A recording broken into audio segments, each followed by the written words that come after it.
aux femmes victimes de violences un peu par... comment dire? J'étais surpris. Pendant très nombreuses années, je n'ai rencontré aucune femme victime de violence. Et les rares que je rencontrais m'exaspéraient, généraient un grand rejet de ma part, où j'avais du mal à comprendre pourquoi elles ne faisaient pas ce que je leur disais de faire et pourquoi ça ne servait pas à grand-chose. Donc je passais beaucoup de temps avec elles et ça ne fonctionnait pas. Et puis, comment dire, troublé par cette situation, j'ai commencé à m'intéresser à certaines patientes qui présentaient des pathologies différentes, des problématiques de santé auxquelles je n'arrive pas à percer l'origine. Et c'est pour ça que je vais vous présenter quelques situations cliniques. Et la première des situations, c'est Laure, elle a 28 ans, elle est psychologue, elle est enceinte de 3 mois, et elle vient me voir en consultation parce qu'elle est tombée de son tabouret. Quoi de plus banal que tomber de son tabouret? Elle est très inquiète pour sa grossesse, l'examen clinique est normal, et elle me redemande encore une fois, est-ce que tout va bien, est-ce qu'il ne se passe rien? Alors là, pour cette situation clinique, on devrait normalement ne pas s'en inquiéter. Et en l'occurrence, il faut s'en inquiéter. Elle a 28 ans, elle est enceinte. Et la grossesse est un des premiers temps importants où on doit interroger les femmes, toutes les femmes, car c'est le moment où vont commencer les violences, c'est le moment où elles vont redoubler. 2, elle est psychologue et ça montre que chez cette patiente, chez ces patientes, il n'y a pas une profession. Toutes les femmes peuvent être concernées par les violences et elle est très inquiète pour sa grossesse. Et si je n'avais pas posé la question de savoir est-ce que vous avez été frappée par votre conjoint, je n'aurais pas su qu'effectivement elle avait été victime de violences de la part de son conjoint. Donc c'est important de se souvenir que la grossesse est un moment important où il faut poser la question.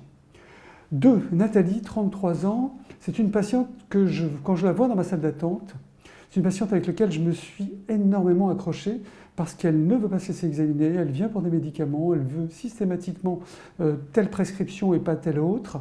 C'est une patiente, quand je la vois dans ma salle d'attente, je me dis non, pas elle, pourquoi pas elle?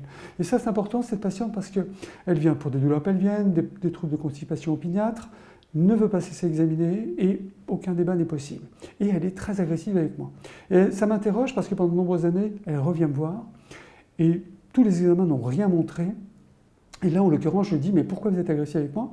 Car là aussi, les patientes avec lesquelles je m'accroche, avec lesquelles il y a une agressivité, il y a quelque chose. Qu'est-ce qu'elles essayent de me transmettre ou qu'est-ce qu'elles projettent en moi? Et donc, je lui pose la question de savoir pourquoi elle est agressive avec moi et pourquoi, et si elle a, dans son passé, vécu des violences. Et subitement, elle va, avec beaucoup d'émotion, me raconter les violences qu'elle a subies. Je lui pose des questions, avez-vous été victime de violences physiques, verbales, psychologiques ou sexuelles? Et ça va totalement modifier ma relation avec cette patiente. Et cette patiente, je vous la présente parce qu'elle avait des douleurs de colopathie fonctionnelle depuis des années. Personne n'avait posé la question, ni même moi. Des douleurs pelviennes, et là, la question de savoir comment se passent les rapports, je ne la posais pas avant et je la pose maintenant. Comment se passent les rapports? Est-ce que c'est toujours vous qui décidez? Et clairement, elle va me parler de rapports forcés et de viol. C'est très très important de pouvoir poser les questions, de pouvoir ouvrir la porte pour que cette patiente enfin puisse le révéler. Et la relation thérapeutique va être complètement modifiée. Et cette patiente-là, si je n'avais pas posé cette question, je n'aurais pas su et j'aurais pu la voir à nouveau pendant des décennies dans ma consultation.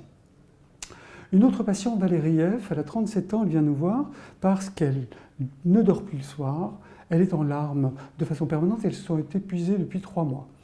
Donc, cette patiente épuisée ne dort pas, c'est un syndrome dépressif, il se passe quelque chose. Elle est depuis 3 mois avec son mari qui ne travaille pas et elle a un enfant qui a plus d'1 an. Et cette patiente, manifestement, je lui pose la question de savoir comment se passent les rapports parce qu'elle se plaint aussi de douleur pelvienne. La douleur pelvienne, très important qu'on puisse poser la question, comment se passent les rapports? Est-ce que c'était toujours vous qui décidez? Et là, elle me dit, mais non, les rapports, c'est quand il veut, c'est à tout moment. Et chez cette patiente-là, j'explique que les rapports sexuels, ça doit être consenti. Mais elle me dit, c'est mon mari. Oui, mais certes, c'est votre mari, mais il est important qu'il vous respecte et qu'il demande votre avis. Et donc, je lui fais un certificat où je vais lui interdire les rapports pendant 15 jours qu'elle va présenter à son mari.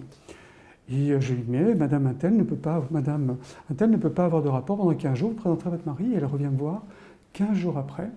Et je lui demande comment ça va, elle est tout sourire. Et je lui dis, ça va bien? Elle me dit, oui, est-ce que vous pouvez m'en refaire un deuxième? Et manifestement, c'était important parce que son mari avait respecté l'avait respectée pendant 15 jours, ne l'avait pas violée, hein, clairement, et ça a pu permettre de régler le problème. Là aussi, il faut attendre que la patiente comprenne que ce sont des violences, et pour certains nombres de patientes, ce n'est pas forcément des violences. Elsa, quatrième cas clinique, Elsa, elle a 30 ans, c'est une jeune femme que j'ai vue à l'âge de 15 ans et pour laquelle j'avais fait un signalement parce qu'elle avait été frappée par son père. Et Elsa, je ne la revois pas pendant une quinzaine d'années, je la revois ensuite dans ma salle d'attente. Elle est habillée de façon très vulgaire, avec des mini-jupes, des décolletés très plongeants, des couleurs flashy. Elle est un peu agressive, elle est aussi attachante, elle est addicte à de nombreux produits et elle me raconte des épisodes où elle se voit faire des choses sans se rendre compte, elle se voit être avec des hommes alors qu'elle ne l'a pas décidé et parfois certains regards la terrifient. Et chez cette patiente, là encore, on a une histoire de violence et elle a subi des violences de la part de son père qui la violait. Et enfin, quand la mère surprend son mari violant sa fille ou tentant de la violer, enfin on va pouvoir mettre en place, faire une plainte, un signalement. J'ai raconté l'histoire d'Elsa parce qu'Elsa, pendant de nombreuses années, elle est passée pour une psychotique ou une patiente addicte parce qu'elle avait cette présentation et cette consommation de produits. Et là aussi, pourquoi consomme-t-on autant de produits et pourquoi a-t-on ce type de conduite à risque? Et puis, ça raconte la dissociation, se sentir à côté de son corps, étranger à son corps, et se sentir faire des choses qu'on n'a pas prévu de faire. Alors, Sonia, c'est une patiente qui a 30 ans, qui vient toujours accompagnée de son conjoint, et effectivement, ça nous émeut toujours quand on voit un couple arriver.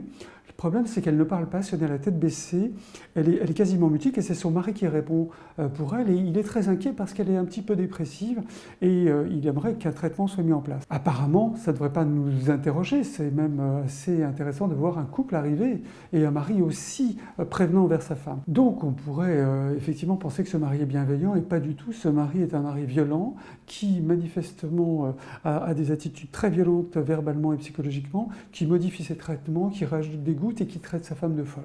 Donc en l'occurrence, il faut voir cette femme seule. Alia, 68 ans, c'est le cas typique de médecine, on est tellement content, elle vient pour une douleur thoracique, elle fait un magnifique infarctus, on fait un électro, SAMU, elle est envoyée en réanimation, et puis on découvre qu'elle a un syndrome de Takotsubo, une rareté, un syndrome de stress, qu'on appelle aussi syndrome des cœurs brisés, ou infarctus de stress. Et en l'occurrence, cette patiente, c'est un infarctus à coronaire saine.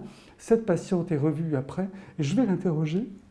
Et quand je l'interroge, cette patiente me raconte qu'elle aussi, elle vit des violences à la maison, et que le matin de l'importante douleur, il y a eu une énorme violence verbale de la part de son mari, et des coups, et qui font qu'elle va faire ce syndrome de stress et cet infarctus. Voilà, ça ce sont des cas cliniques de médecine générale, et on sait qu'en médecine générale, une patiente sur 4 a vécu des violences au cours de sa vie, et c'est des tableaux masqués. C'est-à-dire que quand une femme ne peut pas révéler les violences qu'elle a subies, c'est le corps qui parle. Donc à chaque fois qu'on a des situations chroniques, difficiles, des situations chroniques qui s'éternisent, pour lesquelles on ne comprend pas la cause, on ne trouve pas de cause organique, eh bien ça vaut le coup de poser les questions, parce que cette question sera pertinente et pourra nous aider à résoudre le problème, parce qu'à chaque fois, dans toutes ces situations, on a pu changer la relation thérapeutique et enfin reconnaître ces femmes comme victimes et pouvoir les accompagner et les aider.